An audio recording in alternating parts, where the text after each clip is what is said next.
Hello ನಮಸ್ಕಾರ.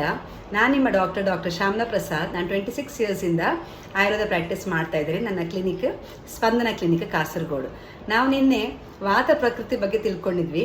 ಇವತ್ತು ನಾವು ಪಿತ್ತ ಪ್ರಕೃತಿ ಬಗ್ಗೆ ತಿಳ್ಕೊಳ್ಳುವ. ಪಿತ್ತ ಪ್ರಕೃತಿಯ ಸಾಧಾರಣವಾಗಿ ಹೇಗಿರ್ತಾರೆ ಅಂದರೆ ಸ್ವಲ್ಪ ಕೆಂಪಾಗಿರ್ತಾರೆ, ಒಂಥರದ ಕರೇಜ್ ಜಾಸ್ತಿ ಅವರಿಗೆ, ಆಮೇಲೆ ಸಿಟ್ಟು ಜಾಸ್ತಿ, ಆಮೇಲೆ ಮೈ ಯಾವಾಗಲೂ ಬಿಸಿ ಇರ್ತದೆ, ಕಣ್ಣು ಕೆಂಪು ಇರ್ತದೆ. ಯೂಶುವಲಿ ಅದು ಪಿತ್ತ ಪ್ರಕೃತಿ ಅಂತ ಹೇಳ್ತಾರೆ, ಹೀಟ್ ಇದ್ದ ಪ್ರಕೃತಿ ಅದು. ಅವರಿಗೆ ಬೇಗ ಡಿಸಿಷನ್ ಆಗಬೇಕು, ಆಮೇಲೆ ಎಲ್ಲರೂ ಹೇಳಿದಾಗೆ ಕೇಳಬೇಕು, ಆ ಥರದ ಪಿತ್ತ ಪ್ರಕೃತಿ ಯಾವಾಗಲೂ ತುಂಬ ವಿಸಿಬಲ್ ಆಗಿರ್ತದೆ. ಆಮೇಲೆ ಪಿತ್ತ ಪ್ರಕೃತಿಯವರಿಗೆ ಯಾವಾಗಲೂ ಸ್ಕಿನ್ನಿನ ತೊಂದರೆಗಳು ಜಾಸ್ತಿ, ಪಿಂಪಲ್ಸ್ ಜಾಸ್ತಿ, ಆಮೇಲೆ ಹೀಟ್ ಆಗೋದು, ಸೋರಿಯಾಸಿಸ್ ಥರದ ಕಾಯಿಲೆ, ಎಕ್ಸಿಮಾ ಥರದ ಕಾಯಿಲೆ ಜಾಸ್ತಿ, ಆಮೇಲೆ heat boils, digestion issues, acidity, ಆಮೇಲೆ haemorrhoids, piles, varicose veins, clotting diseases, clotting ಅಂದರೆ ಬ್ಲಡ್ ಕ್ಲಾಟ್ ಆಗುವ ಡಿಸೀಸಸ್, ಆಮೇಲೆ ಸಾಧಾರಣವಾಗಿ ರಕ್ತದ ಒತ್ತಡ ಅಂದರೆ BP ಅದೆಲ್ಲ ಸ್ವಲ್ಪ ಜಾಸ್ತಿ ಇರುವಂತಹ ವ್ಯಕ್ತಿಗಳವರು. ಅವರಿಗೆ ಸಾಮಾನ್ಯವಾಗಿ ಏನು ಜೀವನ ಶೈಲಿಯನ್ನು ಫಾಲೋ ಮಾಡಬೇಕಂತ ಹೇಳಿದ್ರೆ ಕೂಲಿಂಗ್ ಅಂದರೆ ಸರಿಯಾಗಿ ತಣ್ಣಗಿರುವ ಆಹಾರಗಳು. ತಣ್ಣಗಿರುವ ಆಹಾರ ಯಾವುದೆಲ್ಲ?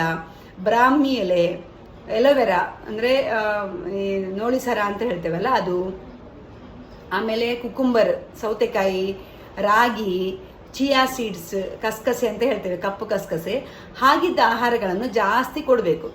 ಆಗ ಅವರಿಗೆ ಪಿತ್ತ ಪ್ರಧಾನವಾಗಿರುವಂತಹ ವ್ಯಾಧಿಗಳು ಬರುವುದಿಲ್ಲ. ಆಮೇಲೆ ಅವರಿಗೆ ಸ್ವಲ್ಪ ನಿದ್ರೆ ಜಾಸ್ತಿ ಬೇಕು, ಸ್ವಲ್ಪ ಕೂಲಾಗಿರುವ ಸ್ಥಳದಲ್ಲೇ ಅವರು ಜಾಸ್ತಿ ಇರಬೇಕು, ತುಂಬ ಸೆಕೆಯಲ್ಲಿ ಓಡಾಡಬಾರ್ದು. ತುಂಬ ಬೇಗ ಅವರಿಗೆ ಈ ಸಮ್ಮರ್ ಟೈಮಲ್ಲಿ ಡಿಹೈಡ್ರೇಷನ್ ಆಗೋದು, ತಲೆ ತಿರುಗೋದು, ವಾಂತಿ ಬಂದಾಗ ಆಗೋದೆಲ್ಲ ಜಾಸ್ತಿ. ಅದೆಲ್ಲ ಪಿತ್ತ ಪ್ರಕೃತಿಯ ಒಂದು ಲಕ್ಷಣ. ಆಮೇಲೆ ಪಿತ್ತ ಪ್ರಕೃತಿ ಇರುವವರಿಗೆ ಸ್ವಲ್ಪ ಪಿತ್ತದ ಯಾವುದೋ ಒಂದು ಆಹಾರ ತಿಂದರೆ, ತುಂಬ ಫ್ರೈಡ್ ತಿಂದರೆ, ಆಮೇಲೆ ಎಣ್ಣೆದು ಮಾತ್ರ ಅಲ್ಲ, ಈ ಮಸಾಲೆದು ಜಾಸ್ತಿ ತಿಂದರೆ, ಆಮೇಲೆ ತುಂಬ ಹಳೆಯ ಆಹಾರ, ನಿನ್ನೆದು ಮೊನ್ನೆದು ಆ ಥರದ್ದೆಲ್ಲ ತಿಂದರೆ ಬೇಗ ವಾಮಿಟಿಂಗ್ ಸೆನ್ಸೇಷನ್, ಆಮೇಲೆ ಗ್ಯಾಸ್ಟ್ರೈಟಿಸ್ ಎಲ್ಲ ಆಗೋದು ಜಾಸ್ತಿ. ಆಮೇಲೆ ಅವರಿಗೆ ಲೂಸ್ ಮೋಷನ್, ಡಯೇರಿಯಾ ಸಹ ಆಗೋದು ಜಾಸ್ತಿ. ಪಿತ್ತ ಯಾವಾಗಲೂ ಶರೀರದಲ್ಲಿ ಜಾಸ್ತಿ ಆದ ಕೂಡಲೇ ಲೂಸ್ ಮೋಷನ್ ಆಗೋ ಚಾನ್ಸ್ ಇರ್ತದೆ.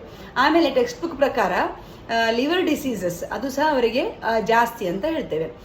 ಒಟ್ಟಿನಲ್ಲಿ ಸಾಧಾರಣ ಕ್ಲಾಟಿಂಗ್, ಬ್ಲಡ್ಡಿನ ಸಂಬಂಧಪಟ್ಟ ಡಿಸೀಸಸ್, ಬಾಡಿ ಹೀಟ್ಗೆ ಸಂಬಂಧಪಟ್ಟ ಡಿಸೀಸಸ್ ಅವರಿಗೆ ಜಾಸ್ತಿ ಪಿತ್ತದವರಿಗೆ.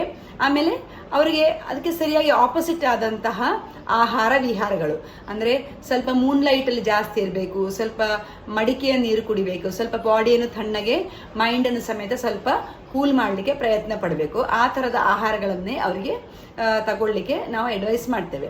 ಇನ್ನು ಪಿತ್ತ ಪ್ರಕೃತಿಯವರು ಹೇಗೆ ಗೊತ್ತಾಗ್ತದೆ ಅಂದರೆ ಸಾಧಾರಣ ಆ ಒಂದು ಕಲರು ಮತ್ತು ಆ್ಯಕ್ಚುಲಿ ಸ್ಕಿನ್ನು ಇದೆಲ್ಲ ಚೆನ್ನಾಗಿರ್ತದೆ ಅವರಿಗೆ, ತುಂಬ ಕರೇಜಸ್ ಆಗಿರ್ತಾರೆ, ಆಮೇಲೆ ತುಂಬ ಪರಾಕ್ರಮಿಗಳು, ಇದು ಮಾಡಬೇಕು ಅದು ಮಾಡಬೇಕು ಮತ್ತು ಮಾಡಿ ಸಾಧಿಸ್ತಾರೆ ಸಹ.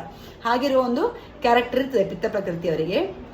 ನಾವು ಯೂಶಲಿ ಫಸ್ಟ್ ಪೇಷಂಟ್ ಬಂದಾಗ ಪ್ರಕೃತಿಯನ್ನು ಜಾಸ್ತಿ ಡಯಾಗ್ನೋಸ್ ಮಾಡ್ತೇವೆ. ಆಮೇಲೆ ಯಾವ ಒಂದು ಧಾತು ಅಂತ ಹೇಳ್ತೇವೆ, ಈಗ ವಿಷಯೇಟ್ ಆಗಿದೆ, ಈಗ ರಸರಕ್ತ, ಮಾಂಸ, ಮೇಧ, ಅಸ್ಥಿ, ಮಜ್ಜ, ಶುಕ್ರ ಅಂತೇಳಿ 7 ಧಾತುಗಳಿದ್ದಾವೆ. ಅದರಲ್ಲಿ ಯಾವುದು ಪ್ರಾಬ್ಲಮ್ಗೆ ಒಳಗೊಂಡಿದೆ ಅದು ಸಹ ನೋಡ್ತೇವೆ. ಆಮೇಲೆ ಈ ಸಮಯದಲ್ಲಿ ಯಾವ ಒಂದು ದೋಷ, ವಾತ, ಪಿತ್ತ ಅಥವಾ ಕಫ ಯಾವುದು ಜಾಸ್ತಿ ಹೆಚ್ಚು ಕಮ್ಮಿ ಆಗಿದೆ ಅದನ್ನು ನೋಡಿಯೇ ಆಯುರ್ವೇದದಲ್ಲಿ ನಾವು ಜಾಸ್ತಿ ಡಯಾಗ್ನೋಸ್ ಮಾಡೋದು. ಪ್ರಕೃತಿ ಅಸೆಸ್ಮೆಂಟ್ ನಮಗೆ ತುಂಬ ಇಂಪಾರ್ಟೆಂಟ್. ಯಾಕಂದರೆ ಆಯಾ ಪ್ರಕೃತಿಯವರು ಆಯಾ ಒಂದು ಡಿಸೀಸಿಗೆ ಅವರು ಸಾಧಾರಣ ಜಾಸ್ತಿ ಪ್ರೋನ್ ಇರ್ತಾರೆ, ಅಂದರೆ ಜಾಸ್ತಿ ಅವರಿಗೆ ಆ ಒಂದು ಕಾಯಿಲೆಗಳು ಬರಲಿಕ್ಕೆ ಚಾನ್ಸ್ ಇರ್ತವೆ. ಅದ ಕಾರಣ ನಾವು ಜಾಸ್ತಿ ಅದಕ್ಕೆ ಲುಕ್ಔಟ್ ಮಾಡ್ತಾ ಇರ್ತೇವೆ. ಅದು ಆ ಕಾಯಿಲೆಗಳು ಬರುವ ಚಾನ್ಸ್ ಜಾಸ್ತಿ ಉಂಟು ಅಂಥೇಳಿ ಅದನ್ನು ಜಾಸ್ತಿ ಒತ್ತು ಕೊಡ್ತೇವೆ. ಆಮೇಲೆ ಆಹಾರದಲ್ಲಿ ಸಾಮಾನ್ಯವಾಗಿ ನಾವು ಈ ಆಹಾರಗಳನ್ನು ಹೇಳಿಕೊಡ್ತೇವೆ. ಆಮೇಲೆ ಆ ಟೈಮಲ್ಲಿ ಯಾವ ದೋಷಗಳು ವಿಷಯೇಟ್ ಆಗಿದೆ ಅಂದರೆ ಹೆಚ್ಚು ಕಮ್ಮಿ ಆಗಿದೆ ಅದಕ್ಕೆ ಅನುಸಾರವಾಗಿ ನಾವು ಆಹಾರ ಮತ್ತು ಔಷಧಿಯನ್ನು ಕೊಡ್ತೇವೆ. ಆದ ಕಾರಣ ನಾನು ಪಿತ್ತ ಪ್ರಕೃತಿಯವ್ರದ್ದು ಸಾಧಾರಣವಾದ ಒಂದು ಸ್ವಭಾವ ಮತ್ತು ಅವರು ಯಾವುದೆಲ್ಲ ಡಿಸೀಸಿಂದ ಅನುಭವಿಸ್ತಾರೆ ಅಂತ ಹೇಳಿದ್ದು. ಇನ್ನು ತುಂಬ ಒಳ್ಳೆ ಔಷಧಿ ಪಿತ್ತಕ್ಕೆ, ಸ್ವಾಭಾವಿಕವಾಗಿ ಸಮ್ಮರಲ್ಲಿ, ಬಿಸಿಗಾಲದಲ್ಲಿ ಎಲ್ಲರಿಗೂ ಆಗುವಂತಹ ಒಂದು ಔಷಧಿ, ಪಿತ್ತ ಪ್ರಕೃತಿಯವರಿಗೆ ತುಂಬ ಒಳ್ಳೆಯದಾಗುವಂತಹ ಒಂದು ಔಷಧಿ ಯಾವುದು ಅಂದರೆ ಒಣ ದ್ರಾಕ್ಷಿ, ರೈಸಿನ್ಸ್ ಅಂತ ಹೇಳ್ತೇವೆ, ಡ್ರೈ ಗ್ರೇಪ್ಸ್ ಅಂತ ಹೇಳ್ತೇವೆ, ಕಪ್ಪು ಅಥವಾ ಬಿಳಿ ಯಾವುದೂ ಆಗ್ಬೋದು.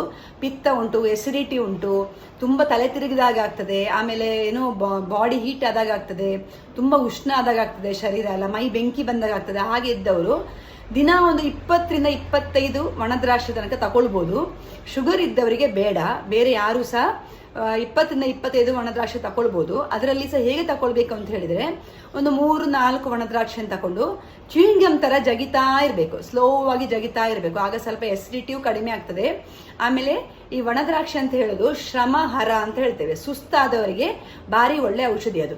ಅದನ್ನು ಕೆಲವರು ಜ್ಯೂಸ್ ಮಾಡಿ ಕುಡಿತಾರೆ, ಆಮೇಲೆ ಸ್ವಲ್ಪ ಬೆಲ್ಲ ಹಾಕಿ ಹಾಗೆ ಸಹ ಕುಡಿತಾರೆ, ಹಾಗೆ ಸಹ ತಗೊಳ್ಬೋದು. ಆದರೆ ಒಣ ದ್ರಾಕ್ಷಿ ಜನರಲಿ ಎಸಿಡಿಟಿ ಇದ್ದವರಿಗೆ, ಮೈ ಹೀಟ್ ಇದ್ದವರಿಗೆ, ಆಮೇಲೆ ತಲೆ ತಿರುಗುವವರಿಗೆ, ಸ್ವಲ್ಪ ವಾಂತಿ ಬಂದಾಗ ಆಗುವವರಿಗೆ ಸಹ ಈ ಒಣ ದ್ರಾಕ್ಷಿಯನ್ನು ತುಂಬ ಜಗದು ತಿಂದರೆ ತುಂಬ ಗುಣ ಉಂಟು. ಆಮೇಲೆ ನೀರು ಸ್ವಲ್ಪ ಜಾಸ್ತಿ ಕುಡಿಬೇಕು.